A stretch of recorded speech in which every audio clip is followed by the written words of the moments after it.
We should have a countdown. We don't have a countdown. It just says the Hangout apparently is on air now. It is live. So hello, if any of you watching out there, this is our Google Hangout in Pit Lane, the Victory Lap. Just sort of a chat amongst friends about motorsport. Really, joining us once again.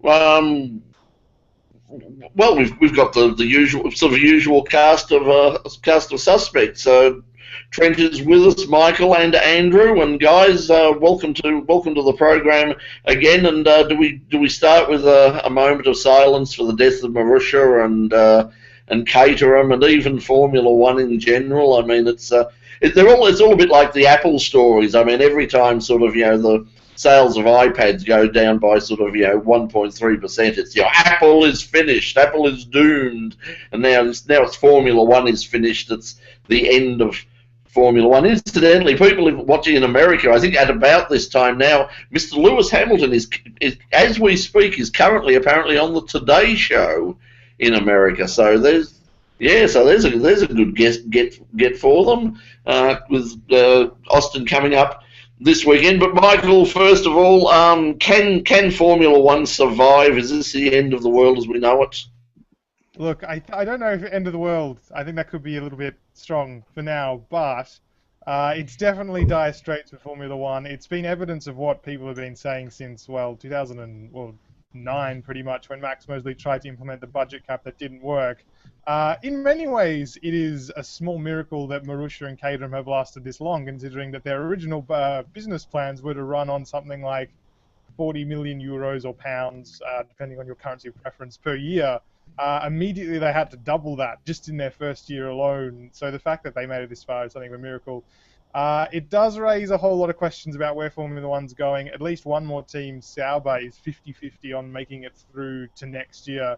Plus then we've got the rest of the smaller teams, with the exception of Toro Rosso, also in some pretty serious financial situations.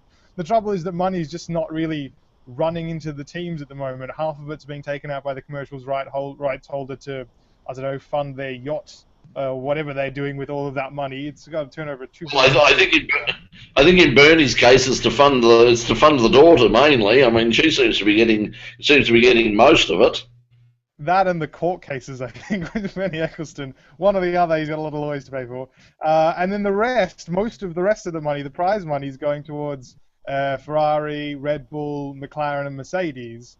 And the midfield is not seeing an awful lot of it, and particularly Caterham and Marussia. I mean, Marussia, at the start of this year, or last year rather, they were even locked out of negotiations for the Concord Agreement, or what are now individual agreements. They didn't get one until much, much later. And I think it sounds like their base salary is only $7 million, which is nothing compared to, I mean, the fact that Ferrari gets 90 mil straight up for just rocking up to the Grand Prix, which is absurd. So I think Formula One will need to ask some serious questions of how it's economically structured. Whether Bernie Ecclestone's willing to do that is a completely additional question. And the real problem is, though, the FIA, the body who has the most to lose here because it's their series, the World Championship's attached to it, they don't have any power to govern here. They've signed their rights away to Bernie and the teams. They want cost controls. They know it's sensible, but they can't pass it. So out of all the people, they're going to lose the most, and they don't get a say in the outcome. Thank God that could never happen here in Australia. Yeah, it's good that it only happens over there in France. Yeah, I don't know. I mean, the problem is, as you say, it's going to be Bernie doesn't really care anymore, and there doesn't seem to be anybody sort of agitating below Bernie or at any level, either from the constructors or from the FIA point of view, to get rid of him. It's like, I mean, the guy's probably well past his use-by date, but everyone seems to be absolutely terrified to act against him. There doesn't seem to be an heir apparent is not instantly sort of recognisable out there. So I don't know, who's going to make these tough decisions, and I mean, and what Ferrari's role in all this. I mean, because they're sort of the Collingwood of this whole thing. They're the 25-ton elephant, and they're just sitting in there and saying, no, we're not going to share money, we're not going to share television rights. Basically, we get everything. Would it be better for Formula One in the long term to sort of turn around to Ferrari and say, okay, go away, we don't need you? It could just about. If you look back at the history of all of these sort of critical moments of Formula One, it's always been the teams versus FIA or FOM, depending on the moment in time you choose. And it's always Ferrari that's picked off first to choose a deal for its own right, and then that sort of ruins it for everyone else. And of course, the breakaway claim in 2009 during the last budget cap attempt, that only really failed because of that thing we're not allowed to mention, the Max Mosley daily, what was it? What were you, Daily News of the World scandal that you can't find on Google if you do try to search for it. Yes, they took our sketch down. That's for sure. That lasted. I think it lasted about 4 hours before they got to it, and we got a very nasty letter saying cease and desist. If only Formula One could do like the taking down internet stuff, or if it only could do everything else as well as it does that. I mean, you can't put a video up for more than 20 minutes without them finding it. But that was the original time where I think that Ferrari moment was the worst one, when the budget cap fell apart, when cost control fell apart. That's the most recent one, certainly, and that's, of course, when Caterham and Marussia and HRT and even, goodness, USF1 were accepted into the sport, even for a very brief amount of time. So, I mean, Ferrari is definitely one of the biggest problems here. Bernie Ecclestone is the other one, but as you said, no one's really willing to step into that breach. I think everyone was kind of hoping that, you know, the court case would take care of him, and everyone sort of started putting the boot in at the time. And then when he got out of it, which we really shouldn't have been surprised he did, everyone's sort of gone quiet, and no one has a choice now. No, you can't do it because he's got ultimate power again, and it's all in his hand.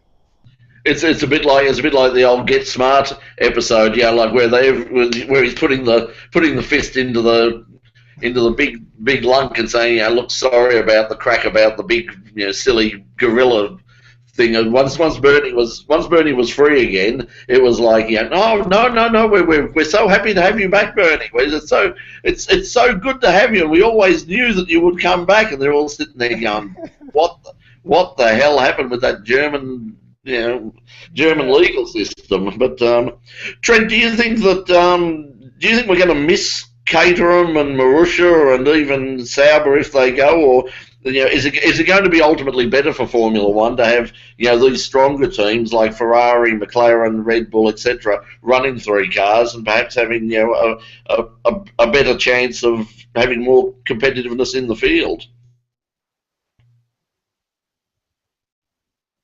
Oops, we don't seem to have your any audio from Trent at the moment, so we might have to get you. No, we still have them. So we'll go, while you sort that out, we'll go to Andrew. Andrew, what's your opinion? Do you reckon would you be happy to see them go? Oh, look, I don't think we're going to miss them greatly, because they really were just making up the numbers at the rear of the grid, and they were definitely miles off the pace. I don't know about other motorsport viewers. It's not great to see top level motorsport where you've got a bunch of cars that are 2-3 seconds off the front runner. So I don't know. It's interesting to see whether they had much of a following at all. But from my perspective, I don't think it's going to change anything much. They were sort of way out of the picture, and so okay, it's a pity to see them go for the team and so on. But well, Lulu definitely thinks that it's not going to make a difference. So I'm with Lulu. I don't know if that's fair to say, though, if I could jump in there for a second, because, I mean, Sauber, I know they've been historically very much up and down, but Marussia's beating Sauber this year, and they probably will beat them in the long run, despite missing 2 or 3 Grand Prix this season, depending on if they come back at the end of the year. So as much as they don't have a huge following, because they're only, 4 or 5 years old at the moment, the fact that after 4 or 5 years, and yes, it took longer because of the cost restrictions, didn't come in, they've scored 2 championship points now. Like, they're doing it. They're getting runs on the board. I think it's a shame to see an outfit like that fall down at the very moment where they start to pull themselves out of those early beginnings. Yeah, so it's going to be hard, I mean, to see who's going to replace them. But when you look at the history of Formula, I mean, this is nothing new. I mean, everyone's saying, well, this is because of the change in regulations. This is because of the global economic crisis and all the rest of it. But if you go back and have a look at the Formula One grids back in the 70s and 80s, apart from Ferrari and McLaren, Williams to an extent. things have changed radically. I mean, radically. I mean, there's no BRM went years ago, and Brabham's gone. All manner of teams come and go, and Formula One seems to survive. So, and you might get somebody, like a Red Bull or somebody that might just sort of, pop out of nowhere, and who knows, it might even be the Haas F1 team. I mean, I doubt it, but I mean, they do have a lot of resources behind them, and they've got a successful track record in NASCAR. And NASCAR's not the Victorian State Series. It's a pretty impressive professional sort of organisation and pretty well resourced series. Yeah, I'm just going to see if Trent's microphone. Trent, are you there? Let's see if your microphone's working. Can you hear me? There we are. We got you. We got you. So what's your take on it? I probably missed a little bit. Obviously, we're talking about Brabham and all the teams that have come and gone. I guess there's a train of thought with some of the smaller teams, or the minnow teams, if you will, that they are the lifeblood or the heart of the sport. And there'll be no passion left if they go. But it's funny because Caterham, I suppose, when it was being operated by Tony Fernandez, he threw probably more money at his it was like a marketing side, and there wasn't probably a lot of passion to it. Marussia as well, I mean, John Booth aside, who was a great racer, I mean, he was a down-to-earth, real gritty, salt-of-the-earth kind of guy. Apart from that, the access that you had in terms of media with Marussia was almost like trying to apply to McLaren back in the day. It was a very sort of grey environment. If you asked anything, the shutters would go down. And yet now you're seeing teams like McLaren and Mercedes and Lotus who are actually a lot more open than they used to be. There's a lot more banter going on between them online, on the internet. So it's actually to say that, the bigger teams are probably going to be colder and, and more political and more corporate. It's actually probably a bit of a truism, I think. I think we're safe in that regard. It's disappointing that these teams can't thrive, and it's a bad sign for the sport, but I don't think it's going to... It'll be missed, but I don't think that's going to change the sport in a huge way, other than allowing it to look at itself and go, hey, we've got a real problem going on here. Yeah, I think that's going to be the problem. That I don't think they are going to look at themselves. I think it's a problem with the sport in general. I mean, not just at the Formula One level, but we talked about it with the situation here with the various categories in Australia. No one's sort of prepared to take the hard decisions to say, well, now this thing just isn't viable the way it is. We've got to make some radical changes here, and Formula One, Ferrari and McLaren and Mercedes, they're not going to make any sort of too many changes along the way. They're probably happier if they can get that third car in, but in order to sort of, one, it gives them another chance to win, but it also gives them another chance to either, one, perhaps if they feel they need it, and some of them don't, but if they feel they need it, they could get the pay driver in, but two, also just to develop, more new talent and to have someone coming through, at the bottom end. Although it'd be interesting to see whether, if they do bring in the third car, how that affects Red Bull and their relationship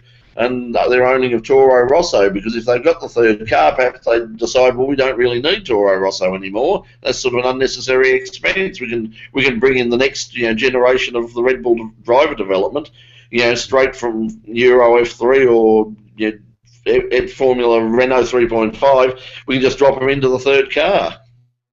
Yeah, and it's similar to what they do, or Audi does, with their Formula 3 and their DTM programs. They bring those drivers through, but I guess bringing in third cars is like, well, how many teams are going to supply third cars, and what does this mean for the Constructors' Championship, and do you award Constructors points to those cars, and if so, why are they even on the grid?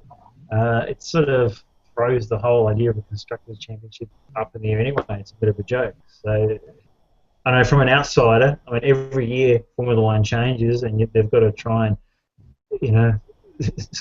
put it forward in layman's terms to your casual viewer, who really they're the ones they're after to get into the sport. And if they do another change, who are these cars there? Don't worry about them. They're ghost cars. They're not in it for points. Well, why are they in the race? Again, you've got to explain it to someone and sell the sport on that angle, and it's just going to be another nightmare for them. The Americans must be wondering what the hell they've done wrong. I mean, because it seems every time there's some sort of crisis in Formula One, it coincides with the time that they turn up for the US Grand Prix. I mean, this is the market that Bernie and the sport desperately want to get in, have success in. So, the place where it really hasn't taken off as it has in the rest of the world, every time they turn up, they seem to shoot themselves in the foot. I mean, the whole debacle with the tyres at Indianapolis and various races of the Phoenix race, a whole bunch of races and events that just haven't really worked. And now people are going to turn up and they're going to get a smaller field than they expected. 17 cars look like actually starting from the grid and turning up for qualifying if Sebastian Vettel has his way, because he's saying, well, I can't start. Doesn't matter what I do in qualifying. I'm starting from pit lane anyway. So what's the point of going out there? I suppose that will give us something, because there's only the 17 cars. I suppose it'll give us a bit of spectacle watching Sebastian drive through the rest of the pack and see if he can get up on the tail of Dan Ricciardo, because we pretty much know that it's going to be the Mercedes out in front. Mm. Well, it's usually the other way around. It's usually Dan probably actually chasing up Seb. He probably gives him a head start around Brazil, just to allow him to catch up. So yeah, it will be interesting to see if Seb has. Well, it seems like he has turned the corner a little bit. We'll just have to see. Yeah, we just got to look at different angles to get our own entertainment, I guess. And obviously with Mercedes, we're heading towards a double point situation. So it's almost like it's rendered whatever's happened up until now completely meaningless. It's almost like, okay, it's the 2014 championship part 2, and then 2015. It's made a bit of a joke of it. So, yeah, take it for what you will. We've only got a couple of rounds left, or 3 rounds left. I think. Is it? Do we have any more sort of, I suppose, enthusiasm and optimism for 2015? I mean, we don't really know what's happening yet, but I mean, do you guys get the buzz that this has been the first year of the new regulations, and obviously Mercedes have taken advantage of that better than most? Do you get the impression that probably next year when we turn up to Melbourne, things are going to be very different, and we're going to have cars that are going to be a whole lot more competitive, or are we looking at is this the start of another sort of golden era of the Silver Arrows? Probably golden era. There are reports with Mercedes getting into bed with Bosch. It sounds like because they're only running, I think what was it, half the pressure they're allowed to with their fuel flow. So they're almost going to double the amount they could be putting into that car. Ferrari apparently are running at the limit and still can't get anywhere near Mercedes, and Renault doesn't seem to have any desire to try and even get on par with them. So it'll probably be worse, if anything, even if they unfreeze the engine regulations. It's sort of pointless in a way. It's probably better to keep them as they are, just to try and maintain some kind of status quo, so everyone else can work on the aero, just to crawl back a little bit to Mercedes. I don't know what you guys think. Well, I think Honda is going to be the great question for next season. Yes. Because, there's a lot of stories, and I mean, half of them I feel like I hear from Trent, but is that they've really been on this engine development for much longer than they've been letting on. And Honda, they've not forgotten how to do motorsports just because they haven't been in Formula One. They've got an exclusive work still with McLaren. They're working very closely with McLaren, as much as Mercedes has been trying to prevent information from falling into Honda's hands through McLaren. I'm sure some of it will have. So Honda probably knows roughly where they're at in reference to how the Mercedes engines performs on the same test beds or in the same McLaren car. I think they could be. I'm always concerned about building up things like this, but they could be like the great hope for next season, at least to make it interesting, because they're coming in a year later. They know what they're doing. They've got that exclusive deal with McLaren. McLaren knows what they're doing. It could be a cool thing. The interesting thing is, Josh Springfield sent a question regarding about with the fields going down. There is a clause in in the Formula One contract, I believe, which stipulates sort of minimum car numbers. And like as he's saying, why hasn't the Australian Grand Prix Corporation, and I suppose all the Grand Prix, yet started taking a look at other categories like IndyCar as a possible future? Could they come out of left field and suddenly become popular again? If Formula One really shoots itself in the foot? Because I mean, whatever the cars look like, and the current IndyCars do look really ugly. The racing this year has been fantastic. Every time, especially, it's every race, but especially the Australian Grand Prix, there's something that happens they didn't like the sound of the engines. Their go-to is, oh, look, Bernie, we'll get IndyCar if you're not careful. We're going to go and get IndyCar. They're knocking on the door. They're not knocking on the door. No one is paying, a 5 or 10-year contract at however many millions of dollars a year to just go and walk away and get IndyCar. I mean, not to write up IndyCar. They're a great series doing their own thing, whatever, but I don't know about that. In reference to the number of cars thing, it is written down somewhere as to when third cars and when more cars and what the limit for the number of cars in the grid is. But it's all written not in FIA regulations, in Bernie Ecclestone's contracts with the teams and promoters. We're not allowed to know what's in those contracts. So Formula One is entering an era now, next couple of races and potentially next year, literally not knowing what its rules are. They're not allowed to say what they are, or they breach their contracts. It's absurd that we've reached this situation. The story around is that the 3 cars, as we said on the show earlier tonight, the 3-car rule can be implemented at 20 cars, and the actual point where they start having to, pay money back to promoters and all that is, depending on who you talk to, is either 18 or 16 cars. So I suppose if they lost, both Caterham and Marussia, they're still sort of above the minimum. But if Sauber went as well, they're getting down they're getting awfully close. So. But then they're going to get, not after next year, they're going to perhaps get Haas Formula One as well. But that's, of course, providing Haas doesn't do a US F1 thing and fail to front. So, have we heard anything? I mean, have you heard anything or read anything online or anywhere about, some possible other new teams coming along to replace these guys? No new teams. Although, yeah, I mean, I suspect I know what Trent was going to say about exactly where the Caterham potential license might go with Colin Collis. No new teams other than the idea that some licenses might be bought out, simply because for a new team to come in, the FIA has to ask for them to tender licenses. That's actually something that Bernie still doesn't technically fully control. But Trent, yeah, the Colin Collis connection I know is one that's sort of floating around every so often. Yes, well, that's a name who has a lot of connections in the past with particularly with sports car racing. So, but once again, Audi have come out after all of the talk of earlier in the week. Audi have once again come out and have said that no, Formula One is still not on our agenda. So, whether they do come on, but then of course you've got to say, well, if they happen to win Le Mans again next year, what is left for Audi to do? I mean, they might as well move aside, let Porsche have it, and say, okay, we need a new challenge now. Well, I think Audi aren't going to walk away until they beat Porsche's record. I mean, that's the first thing they have to do. They're not going to spend all that time in the sport just to fall short of beating Porsche's Le Mans record. But I think once they do that, I mean, the other thing is they're getting a lot of free press about being in Formula One without having to spend 1 cent about being in Formula One. So it's a bit of a free ride there. But I suppose, look, once they equal that record, there's probably a slight chance that they could actually, or Volkswagen could actually turn around and go, hey, look, Audi, have a bit of a crack, leave the rest to Porsche.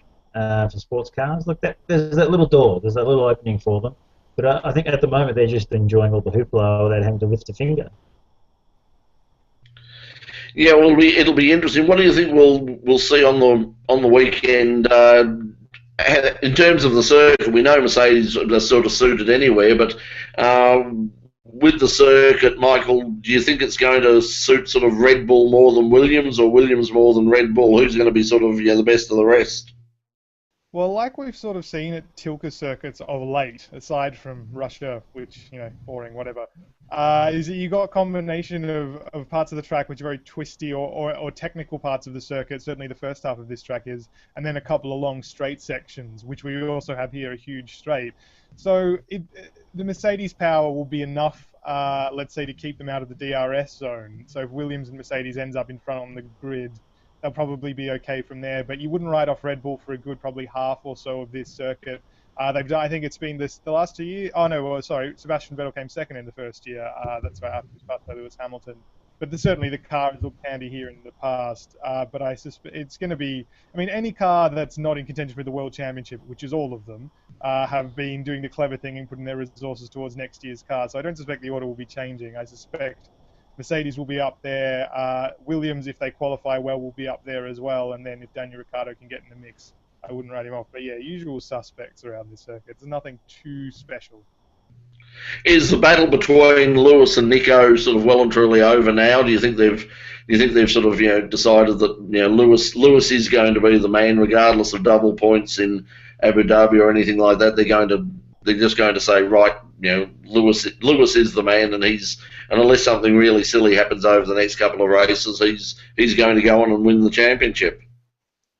I don't know that they've made that a decision. I don't think Mercedes is playing that game, and certainly, I mean, Christian Horner at Red Bull's been so unwilling to put forward Daniel Ricciardo as a contender and back him in a team order sense that I don't think Mercedes has to be concerned they're going to lose the Drivers' Championship, not at this stage. So I think they're going to will them to let them race. The trouble is, though, and I think Mark Webber said this a couple of years ago in reference to his battle with Sebastian Vettel, it's not an actual team orders sort of thing. It's this subtle psychological preference that I think some of the team will have thrown behind Lewis Hamilton after Belgium, and certainly we've seen the psychology of the battle just between those two guys change since Belgium. I mean, Nico Rosberg went into that corner colliding with Lewis Hamilton with the intention of making a point that he's a hard racer, but ironically, it looks like it's backfired and psychologically damaged him. He hasn't been able to hold a lead against Lewis Hamilton since then, and I think that's really where it sort of turned around. With double points, reliability can play into this, and you don't know what's going to happen. But after the last 4 rounds and since Belgium, Lewis has had the dominant upper hand in this battle, and I think he's well and truly on track now to take that title. Yeah, well, moving on to sort of two wheels for the moment, we saw on the weekend in Moto 3, Jack Miller kept his title hopes alive. He's within 11 points of Alex Marquez. The interesting thing was, I mean, having a look at the way he drove or rode that race, he really had some wide elbows out there, and just watching it, I mean, he got away with it in Malaysia, but the next final round is going to be on Alex Marquez's home circuit in Valencia, and he's not going to get away with it with the Spanish officials. But having a look at Jack Miller, I mean, from a lot of people are saying it's too soon for him to move to MotoGP, but watching him on the weekend and that determination, I think he's going to do quite well in Moto 3. Anybody got any opinions on that? It certainly looks like the complete package. I've certainly felt Ireland the way he just stayed in it and calculated his run to perfection. That showed a maturity well beyond his years, I thought. And then I guess to change his style in Malaysia as well and show that he can do it with the best of them. I don't think Spain is going to face him whatsoever. It's like when Doohan used to get cans hurled at him by the Spaniards. That didn't faze him at all. I think he's got to have that same kind of approach. Yeah, it'll be interesting. I mean, because the Spanish fans are just so absolutely, over the top, and they'll obviously be celebrating, the brothers win in the Premier category. So, so that'll be. We need to get sort of an academic approach, understanding of this. And I've been watching Andrew there. He's found Google effects. I'm just trying out a few things. I think I'm really going for a snorkel at the moment. Yes, well, it's very impressive, isn't it? It is. I reckon I could play with this all day. So I'm just trialing a new look. When you go down to Phillip Island in the middle of winter, this is how you need to dress. So sometimes you can just get out of the pit garages. Yeah, it's a bit like that, isn't it? And well, the problem is with Phillip Island. I mean, you can go out of the garages dressed like that, and by the time you get back to your car, you need sort of bathers and sunscreen. So, but no, it's amazing the sort of the technology that allows you to play with that sort of stuff. That's very Simon Templar. Yeah. And that's aging me. Dun, dun, dun, dun, dun, dun. It's not bad. I'm enjoying this. This is fun. Yeah, I had a bit of a play with it. Yeah. Now Michael's found it as well. Yeah. It's gonna get messy. Strange. So, yeah, look, I don't know. It's gonna get messy. It's it's a lot. It is a lot of fun. Oh, hang on. What did you do there? You managed to get rid of your background there, Andrew. Oh, look at that. We've got I decided to change countries. Yeah, that's actually very impressive. Wait a second. Now that's better. Yeah, no, that is better. Now there you go. Now that's Phillip Island. Yep. That's all right. I was just going to say something silly. No, that's all right. Well, this is the place for it. Let's face it. Yeah.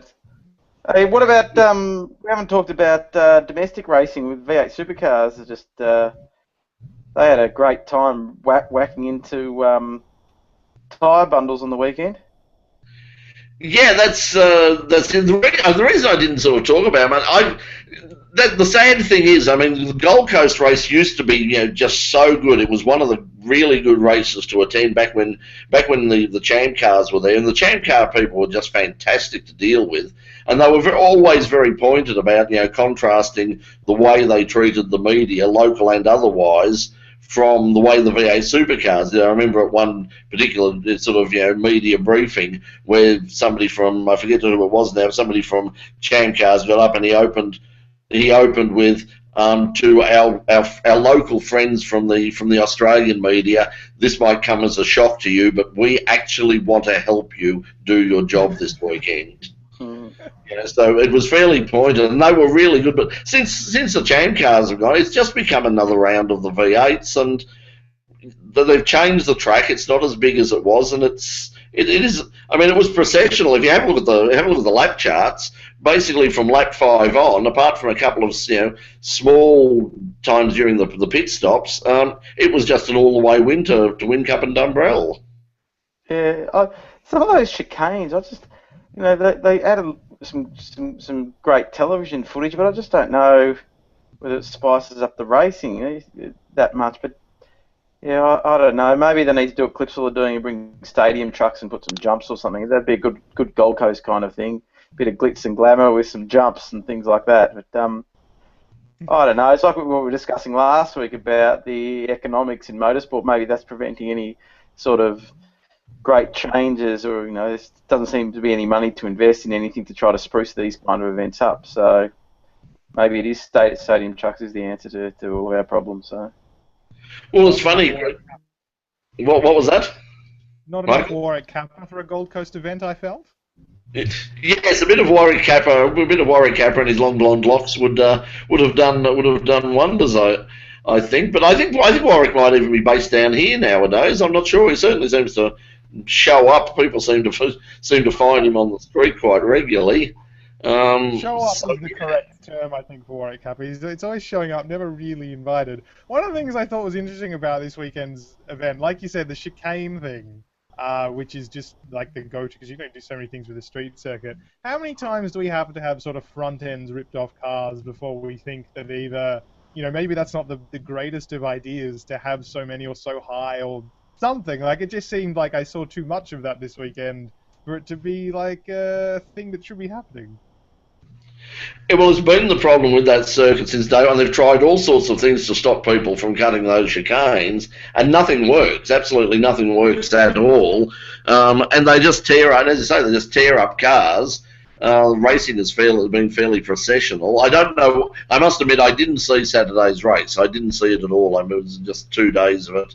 I had other things to do while I was out at Motor Classica, actually, and that was terrific.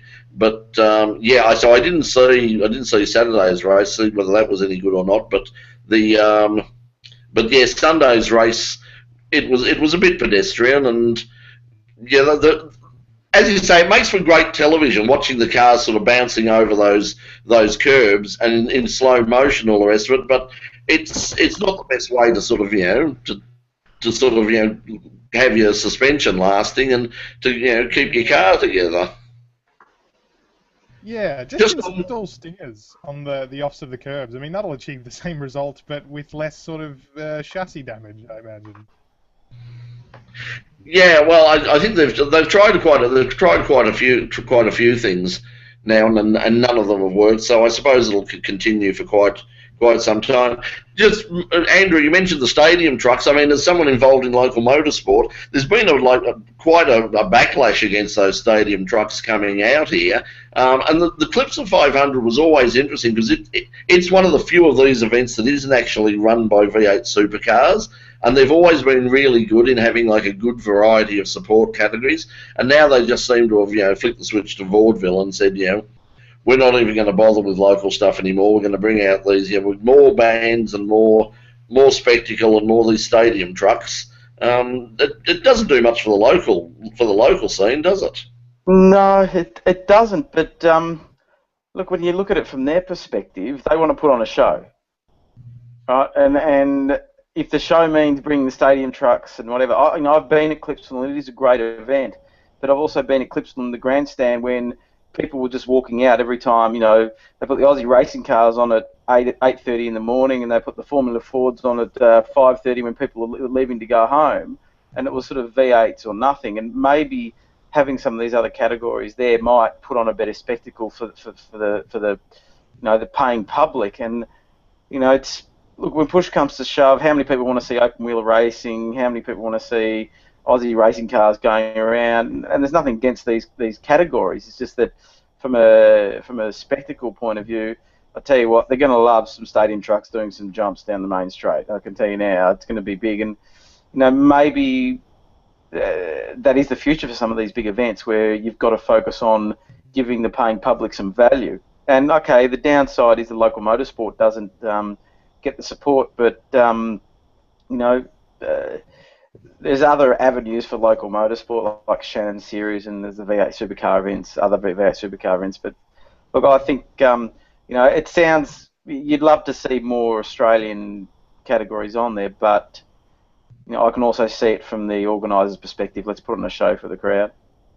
But I suppose it also says something about what is floating around as support categories. I mean, we saw that for the final round in Sydney, the Formula 3s have sort of, well, depends on who you listen to. If you talk to the Formula 3 guys, say that they've withdrawn, but the V8 supercars say we got rid of them because they basically didn't meet the standard. The interesting thing I found about that is that one of the conditions from V8 supercars was they had to provide a minimum grid of 15, which they haven't been doing, and suddenly they found a minimum grid of 15, which makes me just wonder. I mean, if they can find 15 cars for that one-off event, then why the hell can't they get them for the other events as well? Well, yeah, this is the thing that look, when I read that, the first thing I thought of if Formula 3 can't afford to be there, that you can't participate in a V8 supercar bill with the additional costs and amortise it over 8 to 10 cars. They're going to make a loss. So from a commercial perspective, they have to pull out. They couldn't be there. There is no way that they're going to suddenly increase the numbers to 15 cars as well. You're not going to get people doing a one-off round in a Formula 3 car on a street circuit like that. So it's just the sheer economics of the whole situation that everybody can jump up and down as much as you like, but V8 supercars demands a certain payment or certain grid numbers, and there's no way F3 can do it. And it's interesting. All week I've had your comment about Formula 3 ringing in my ears. That what is the future for it? And Cam's are really pushing ahead with Formula 4, and how will that impact on the Formula 3? And it's going to be very interesting next year to see what happens when Formula 4 does come in on the V8 supercar bill. What kind of numbers they're going to have and how they're going to go about it. What happens if they have 10 cars on the grid? Is it's going to be in the same boat? And what's V8 supercars going to say about that?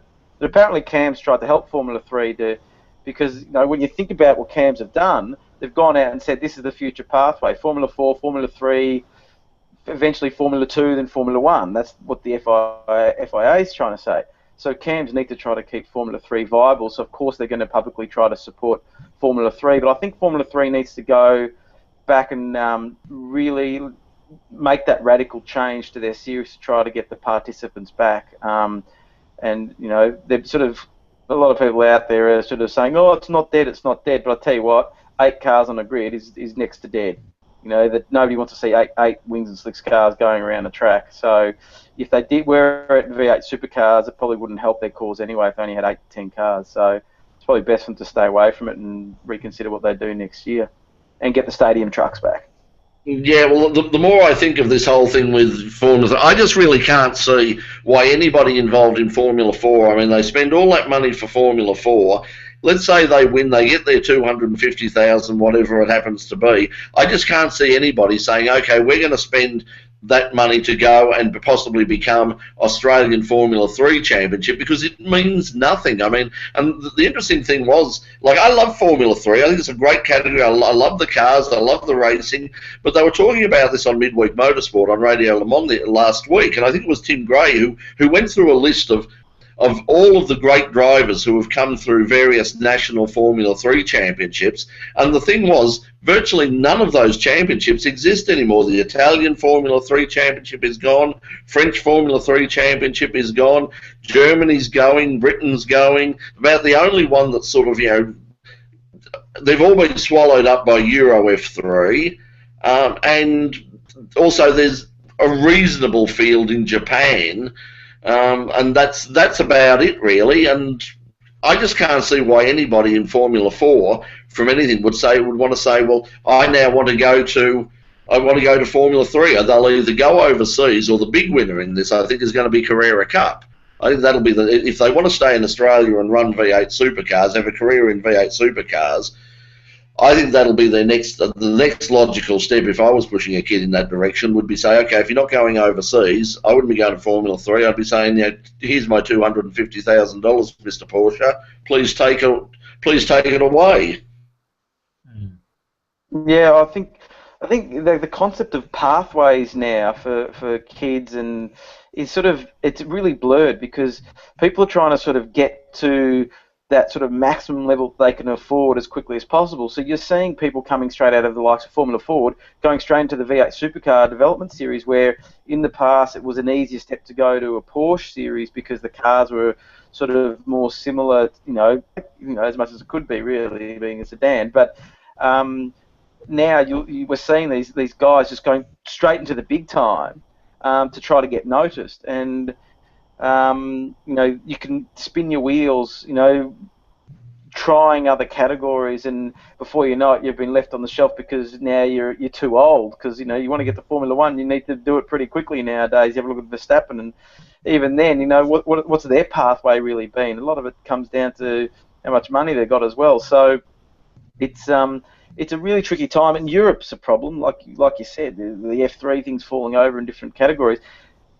Even Gerhard Berger, apparently he's leaving the FIA in his role with the single seaters and so on.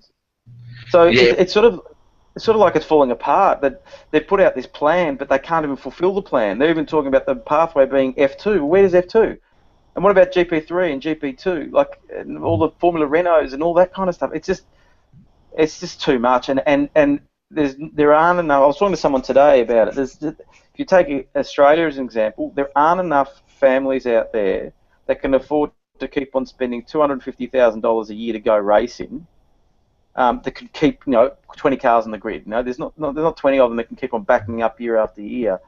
And so, you know, we know what's going to happen next year with an extra category coming in, but something's going to have to give. And at the moment, there's more speculation about Formula 3 because they just don't have the numbers and the momentum, really. But I hope not. I like you. I really love the F3 car. I think it's a great car. It's an awesome car to watch. And it'd just be great if they could just get some more cars in the grid. But they need to rethink. They need to reconsider what they're doing and repitch their offering, and, you know, maybe get some, you know, maybe allow some of the older Formula 3 cars to come back in and try to boost the grids that way, because we know that there's plenty of them sitting around. It's just, you know, you need to give them a forum to do their thing. Yeah, well, some of them are running around in the New South Wales State Series. I mean, if you have a look at Natsoft, there's actually like a reasonable field of older F3s running around. Yeah, not a huge amount, but 6 or 7 that wouldn't look out of place, and they're not that much. Then they wouldn't be that much slower. I mean, at least they're going to turn up and fill up the grid. But the other open wheel formula, which I was sort of thinking about, and I got some. Got the application or got the approach for accreditation for the Formula E race in Malaysia, and Trent, you're all over that with E racing. It came with this huge burst, and it looked like it was really successful. Have they lost the momentum now? I mean, it's so long. It's a bit like the Le Mans situation. It's been just so damn long. I mean, have we sort of forgotten about it already? First of all, did you say you just got accreditation? No. I got the offer for accredit. No. My mate got his yesterday. I thought, where's mine? Anyway, yeah, they have lost momentum. There was this massive push on social media for the first race, and it just seems to have dropped. And in fact, there's almost been no talk about the race since that first week preceding it. And I suppose WEC does the same. They have the same problem as well. They just don't push it in between races. Like up in like the first couple of days before race and after a race is this big hoopla, and then nothing. It doesn't seem to sort of generate anything to themselves. And I don't know. A lot of that's just down to the teams themselves, I think, as well. They're just not au fait, or their PR teams just aren't really in place properly. A lot of them weren't even on Twitter until probably.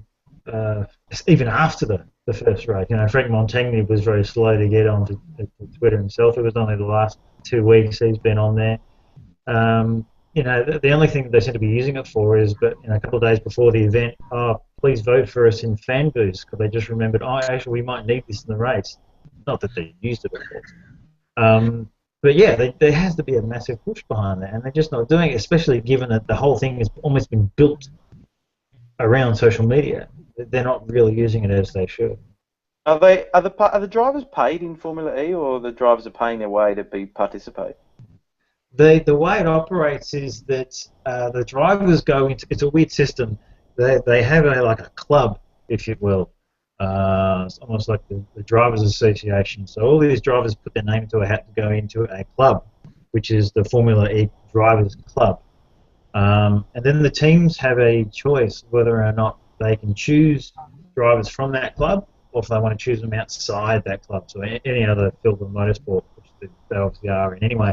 And if they do that, if they choose them from inside that club, then I think the team gets like a dowry of something like $250,000, which they can pay to their driver or use them another means. So I would say the driver probably collects a certain portion of that, if that's the case. But that, I understand that's the system. If there's any other contracts they have within the team, I wouldn't know about it, but generally a lot of them are actually bringing money to the teams. I know Catherine Legg brings the Amlin money.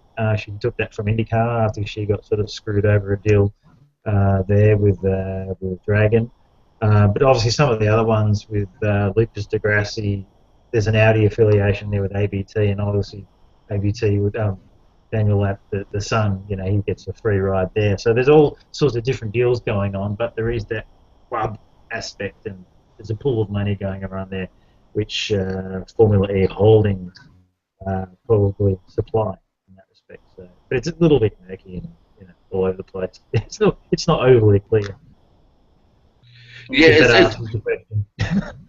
it really is funny, because there was the build up to it was like really, really strong, and then everyone was waiting for it to fail, and even the most trenchant critics said, well, no, okay, the cars were slow, but it was much better than we thought it would be. The racing was good. We had the big crash at the end, which got it on the 6 o'clock news around the world that night, and so all this momentum is built up, and then silence. Yep.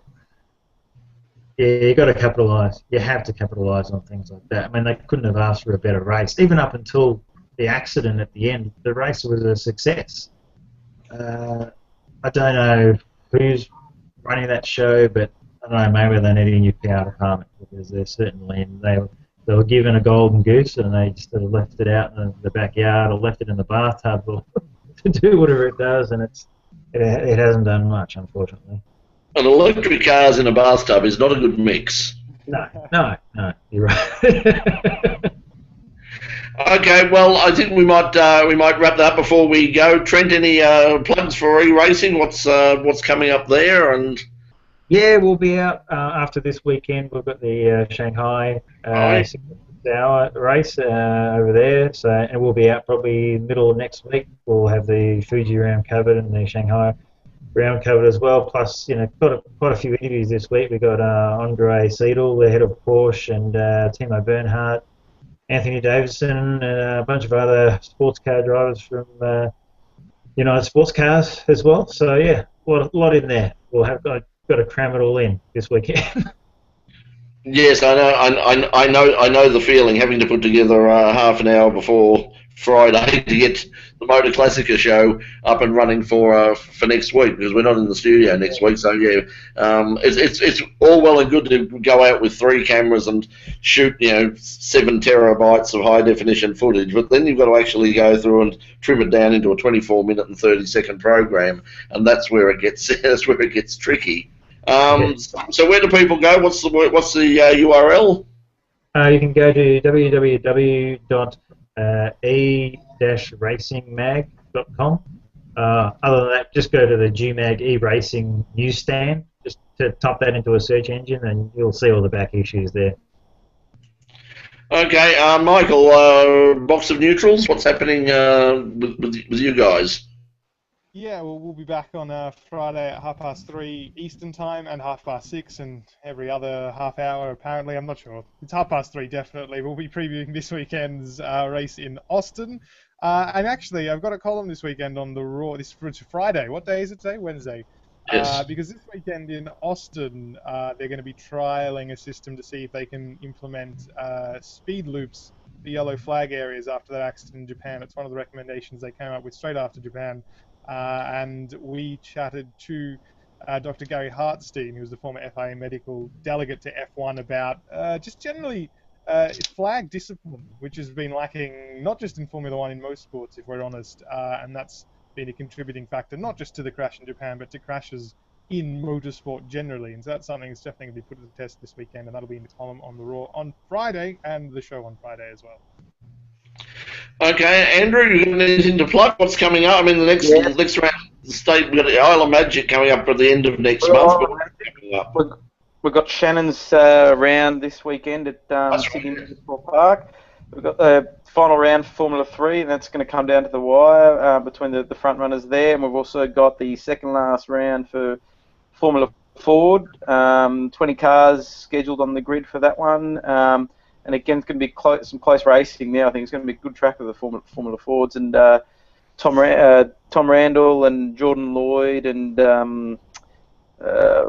who's the guys? James Golding, who's leading at the moment. They'll be definitely up the front. So that's a good one. Then we've got of course the Sandown Historics the week after, and then Island Magic. Island Magic Formula Ford. I hear word on the streets is that they're currently up to 25 cars on the grid, with more expected. So it's going to be a big one. It's going to be huge across the board, because I believe Formula V have got they've got 40 cars in pre-production, have over 50 cars. So it's going to be absolutely massive. It gets bigger and bigger, that meeting, and I don't think PIARC or anybody else realises exactly what they've got there, because it really is in terms. Like, I think last year they had well over 300 cars, and the way things are going this year, they're going to have another massive field again, and it's just an good old-fashioned race meeting where you don't have a whole bunch of championships on the line, and it's the end of season bash, so everyone can go out and be a bit silly because they've got a long time to repair things. One thing that I'm trying to track down at the moment, which could be interesting next year, there was a story going around at Motor Classica, which I've got to find out, which says that there could be the possibility that the Victorian State Series could lose one of its races at Sandown next year. which would be a problem. So we've only got four races in the Cam State Series as it is at the moment. 2 at Sandown, 2 at Phillip Island. There's talk that they're going to lose one of those Sandown rounds because it looks like there's a major event, a new major event happening at Sandown. Sort of I'm not sure whether it is Top Gear, but a Top Gear style event happening at Sandown sometime, which would use up one of their noise days. So obviously the thing to go will be one of the state rounds. So yeah, that would be a bit of a problem because it would mean that we've either, unless we make peace with the Ronks and Winton, in terms of the Cams series, we might only have 3 rounds, or if we have 4, 3 of them are going to be at Phillip Island. Yeah, I haven't heard that one because I think the dates are released for next year's Vic series. What the Formula Ford guys have done, and I think other categories can do this as well, is we have gone and raced at Winton. There's I think Formula Ford's considering racing at an event in Winton in the middle of September, and basically that series falls outside of the CAMS Championship and becomes a Formula Ford Association sort of championship, a 5-round series, and then so you've got, it's almost like a series within a series. But yeah, it's disappointing that CAMS can't sort that out, because guys want to race at Winton. Produces some good racing for a lot of the categories. So it'd be just a pity if they couldn't sort something out. How long are they going to keep on fighting? But look, if we lost around at Sandown, that'd be a bit of a hit for a lot of the competitors, but also the promoters, because often it's easier to get numbers at Sandown because it's so close to Melbourne, and it's a bit cheaper for competitors. You don't have to stay down at Phillip Island, even though it's a great weekend away when you go down and race at Phillip Island. So I hope it's not true, but if it is true, it would be good if they could invite some of the categories to the big event as well. But I can't see that happening because I think stadium trucks is the future. We're going to put jumps everywhere. And the bumps at Sandown are getting so big that we wouldn't even need to bring in our own jumps. Just hit them at 180 k's and you're off. Well, there's quite a few. There's some good still shots from the last time, or not the last time, but I think the time before Formula 3 race there, of some cars getting some serious air at the end of. It was like the golden days of the Nürburgring. I mean, I saw somewhere a shot of Tim Macro a couple of years ago, sort of a good 8 inches off the ground. When you consider the downforce that they'd have at the end of the main straight, but those, you don't realise how rough it is until you see, open wheelers, and they had supercars there a couple of years ago too, and that was scary to watch. I mean, those guys must have had all sorts of terrible kidney problems and back problems and minor concussions and all sorts of things. They got shaken apart there, but they have done a bit of resurfacing. I would like to think they'd resurface the rest of it. The problem is that the Melbourne Racing Club just really are not in the mood to be spending money on the place, because as they keep saying to us, guys, remember, this is not a car racing track. This is a horse racing venue. And by accident of history, you just happen to have a track around the outside. It's there now, but we could take it away like that. Yeah, it's disappointing. I always say that if they resurface that track, it'd be a great track, because it's all over the shop. And they've done a little bit of work, and they've done some work around the pit area, which has been really good. But and I think they did try to get rid of some of the bumps at the end of the straight at Sandown. But I've been down into turn 1 there, and in an open wheeler, and you just don't know which way the car's going to go. One minute you think you're going to be into one of the walls, but yeah, it comes back to economics again. That you've got to have the money to get the track resurfaced. So, but yeah, look, that's why stadium trucks is the future. It's going to be cheaper for us to all go and buy stadium trucks and leave the tracks, let them go to ruin. We'll be off-road. It'll be everything. It's the future. Well, there might even be stadium trucks that are coming on board. I mean, as I said, I don't know what it is. I was just told on the Friday at Motor Classica, somebody said that there was some doubt about Motor Classica's future. I mean, now they've had a really successful weekend. They had over 20,000 turned up. It was very successful, but there were some doubts because we've got the return of. Well, it hasn't been given a name yet, but in theory it's the return of the Melbourne International Motor Show, but that's going to be held out at the showgrounds. And then I was told there was, quote, a motoring-style event and that's all they said had been booked for Sandown next year, and that it would be they would have to. They were negotiating apparently with the city of Greater Dandenong to try and get at least one extra day of running, and I think it could possibly be Top Gear because they've had a couple of years in Sydney, and they might want to say, okay, let's bring that down to Melbourne now. Or Eastern Nats might come back. Yeah, and I think hell will freeze over, and we'll find out that Tony Abbott and Julian Aguilar are lovers before that actually happens. Okay, guys, I think we'll wrap it up there. It's 11:31. Thanks for joining us again. There probably will be no hangout next week because shows, as I said, the show is pre-recorded next week, and then we come back and we've got about another 3 shows in the studio. We actually can say ahoy Mahati. Now that is a good look, Andrew. Look at that. Look, I'm just practicing. I think that this is the future look. This is. You can wear that. You can wear that in your stadium truck. This is what I'm going to be wearing. I'm going to be Andrew the Pirate Sill in my stadium truck, and this is what a pirate looks like when they go on holidays. Every circus needs a clown. Yep, and we found him. Okay, guys. Thanks for joining us. Thanks to anybody who's watching at home. We're going to knock it off now, and we'll see you in a couple of weeks' time, hopefully, for another edition of the Victory Lap. Remember, in Pit Lane next week from Motor Classica. We've got our full interview with Gina Campbell. She was fantastic. We've got a good long interview with her. Also, it's the full interview that we showed a little bit of tonight with Storm and Norman Beachy, one of the legends of Australian motorsport. And we covered the big auction completely. We're going to take out all the highlights of that, and you'll see some amazing cars and some amazing prices for some of those cars as well. So that's next week at 10 o'clock on C31 Melbourne and Geelong for another edition of In Pit Lane. But until we see you on the Victory Lap in a couple of weeks' time, from all of us, thanks for watching, and we'll see you later. Bye for now.